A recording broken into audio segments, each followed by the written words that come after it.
Hey, what is going on? We are back at it. It is episode number 4, and we're going to be doing a little continuation from the previous episode, which we started to talk about kind of the structure, that structure that we're going to be setting on top of that foundation, and then start to build out our big FU brand. Okay. So, as we talked about in our last episode, which is more about the origin stories, this is how you got started.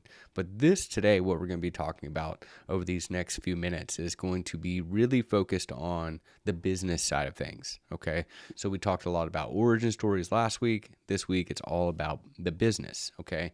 The business journey, the business story, while it may not be very sexy, it may not be very exciting, it's something that is going to allow people to connect with your business and later your products, your services, anything you might have to offer them. And the reason why we have to do that, the reason why this is so fucking important, especially to build the grand scheme of your FU brand, is because we need to build that real relationship with our audiences.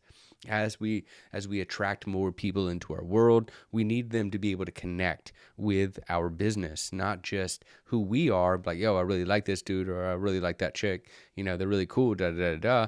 They need to have that personal connection with what we do when it comes to business. And we have to do that by relaying our business story.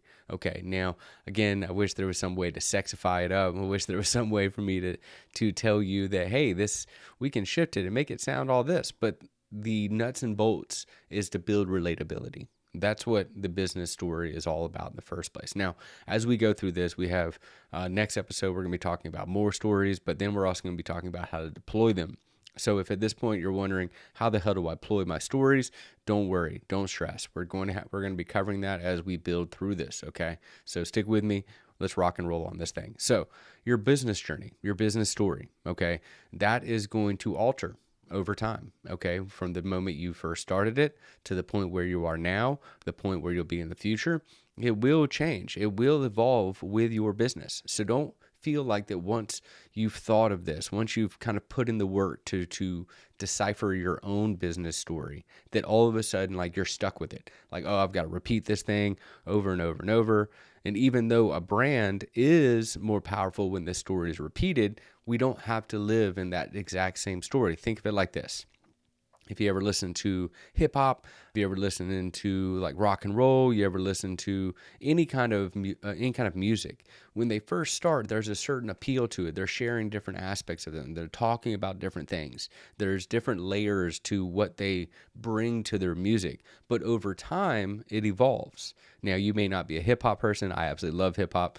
But I think of somebody like Jay-Z. Jay-Z is a very popular artist in the hip hop world and outside of just the hip hop world. A lot of people know who Jay-Z is, not just because he's married to Beyonce, but because they know who he is. He's made a brand for himself. But if you look back at his music, in his earlier days, he was talking about a lot of the stuff that was relatable to him in that time, selling drugs, living, hanging out in the projects, all the stuff that kind of shaped his life up to that point. Your business is going to work the same way. Your business story specifically is going to work the same way because you're going to talk about things when you first start that you may not talk about later. So now that we've kind of established why and how this is, why this is important, and then kind of like giving you that grace to allow yourself to evolve and your business story to evolve as you do, let's really dive into what makes up your business story. Now, when you think about the story of why you started your business, hell, it might have been just purely on the simple fact, oh, I want to make money. I don't want to work the 9 to 5. I just want to make money. Okay. But if we really peel back that layer, and you might hear me say that term a lot, peel back layers. But once we peel that layer back just a little bit, there's going to be a deeper cause behind it. There's going to be a deeper rooted reason. And I strongly, strongly suggest, in fact, I damn near demand it, that you start to peel those layers and scratch the surface a little bit on what that looks like on a deeper reason. Why did you start this? And here's an example. Here's a little bit of my own story. And I just recently shared this in a social media post. And if you're not following me everywhere, by all means, there should be some links somewhere around this podcast, whether you're watching video or listening to the audio, for you to connect with me. But I shared this on my social media. And it was all about the moment why I started my business, the moment I started, and also a quick evolution from the time I started to what it has become now. Okay. And it all started by realizing that I was on a path to work until the day I died, never see a day of retirement. And that was soul crushing. It was absolutely crushing to think that every single week, every single weekend, it's just going to be like this perpetual Groundhog Day. Like I should have changed my name to Bill Murray because I was trapped in this endless loop, the same type of scenario. But the moment when I realized that I could do something about this is what sparked the journey, is what sparked the whole thing. At that moment, I realized that something had to be done. I couldn't sit back and just hope everything worked its way out.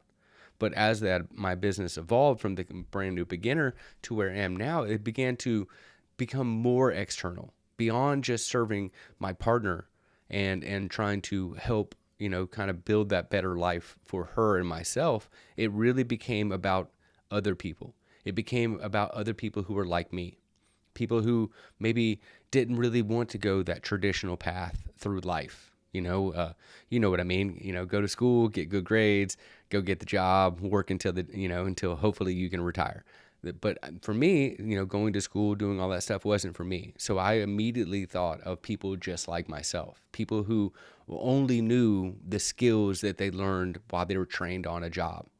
Coming from a blue collar background, manufacturing work, customer service work, I was completely distilled and completely ingrained in that type of living, where the only skills I had up to that point were directly related to whatever I was trained to do for that specific job that I was holding at the time.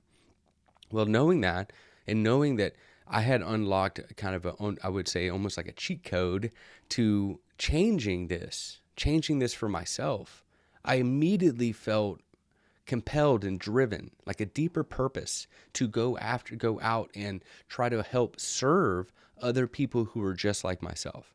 People who wanted something more, but maybe they didn't want to have to go the traditional routes. They didn't want to have to go into hundreds of thousands of dollars in debt, or to spend the next 6, 8, 10 years of their life trying to get the right degree that unlocked the right doors for the right job, only to be trapped in the same bubble of living in that debt, trying to pay it all off in hopes that they can save up enough for retirement one day.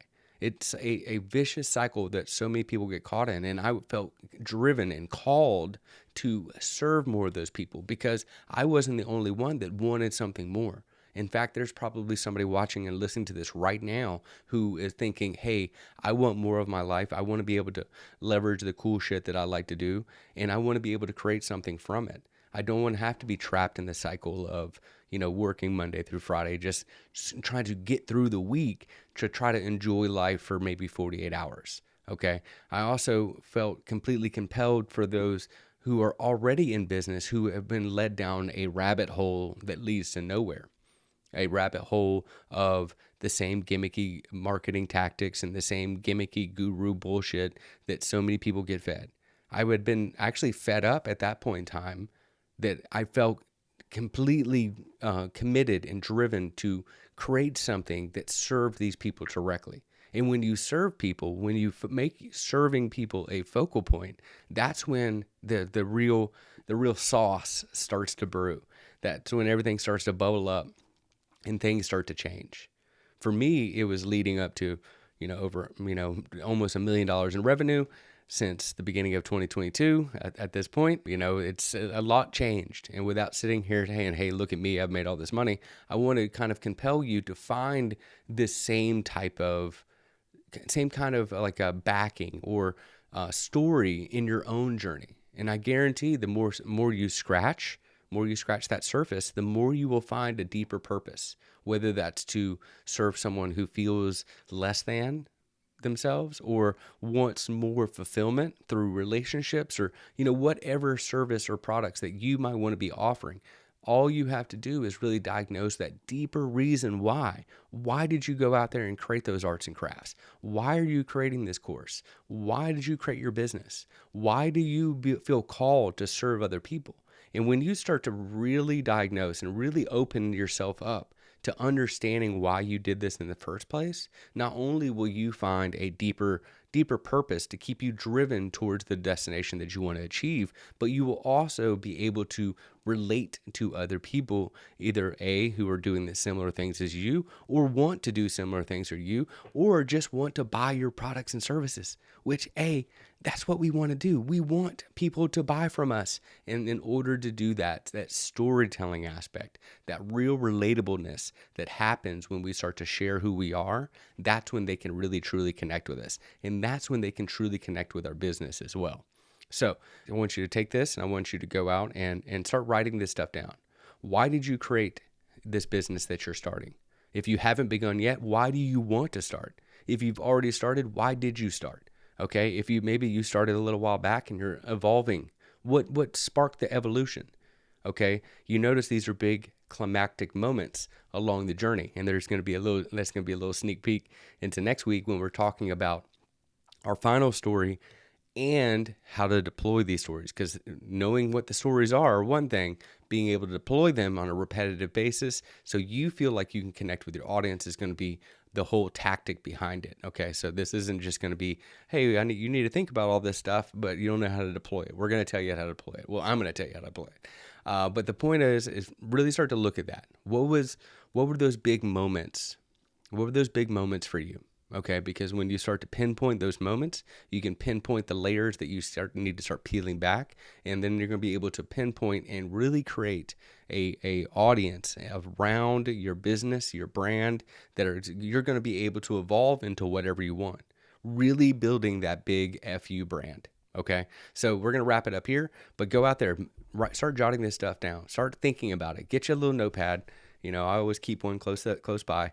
Get your little notepad, start writing this stuff out yourself. Really think about it. Put some thought into it. Don't just skim over this and be like, oh, another person just telling me to tell my story. That's not what this is about. This is about actually really diagnosing what your story is and why it is what it is. And when you can start to relay that, that's where the value comes from. That's where the value comes in. So without making this too fluffy and too long-winded, go out there, start writing this stuff down, and I will see you next week on episode, I think it's 5. Yeah, episode 5. Don't worry, I'll keep up. I promise.